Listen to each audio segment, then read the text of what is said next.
बेडग येथे डॉक्टर बाबासाहेब आंबेडकर स्वागत कमानीचा लोकार्पण सोहळा केंद्रीय सामाजिक न्याय मंत्री रामदास आठवले यांच्या हस्ते पार पडला।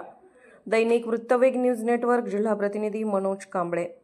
विश्वरत्न बोधिसत्व महामानव डॉक्टर बाबासाहेब आंबेडकर स्वागत कमान लोकार्पण सोहळा दिनांक 16/6/2025 रोजी केंद्रीय सामाजिक न्याय आणि सक्षमीकरण राज्यमंत्री भारत सरकार माननीय नामदार रामदासजी आठवले यांच्या शुभ हस्ते पार पडला। या कार्यक्रमाचे अध्यक्ष माननीय श्री अशोक बापू गायकवाड पश्चिम महाराष्ट्र अध्यक्ष RPI आठवले गट होते। या कार्यक्रमाचे प्रास्ताविक सुखदेव कांबळे सर यांनी केले। यावेळी बोलताना केंद्रीय मंत्री रामदास आठवले यांनी तुफान फटकेबाजी केली। आपण सर्वजण समान आहोत, त्यामुळेच बेडग येथे कमान उभी आहे असे ते बोलताना म्हणाले। यावेळी RPI आठवले गटाचे जिल्ह्यातील पदाधिकारी प्रमुख कार्यकर्ते मोठ्या संख्येने उपस्थित होते। तसेच सांगली जिल्ह्यातील आंबेडकरी समाज बांधव मोठ्या संख्येने उपस्थित होते। यावेळी बेडग येथील क्रांतिकारी आंबेडकरी समाजाने कार्यक्रमाचे नेटके नियोजन केले होते। हाँ साहेब, हाँ बोला।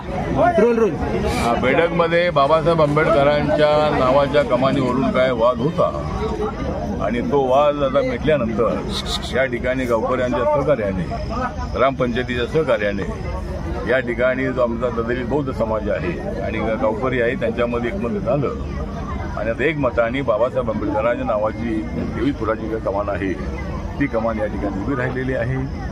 आणि सुखदेव कांबळे यांनी सांगितलेलं आहे जाहीरपणे की गावकऱ्यांमध्ये आमच्यामध्ये कसलाही वाद नाही आणि अत्यंत खेळीमेळीच्या वातावरणामध्ये कमानीचा जो विषय घेतलेला आहे आणि बाबासाहेब आंबेडकरांच्या नावाची भव्य कमान जी आहे ती या ठिकाणी माझ्या हस्ते त्याचं उद्घाटन झालेलं आहे, याचा मला आनंद आहे आणि त्यासाठी आज मी बेडगमध्ये आलो होतो।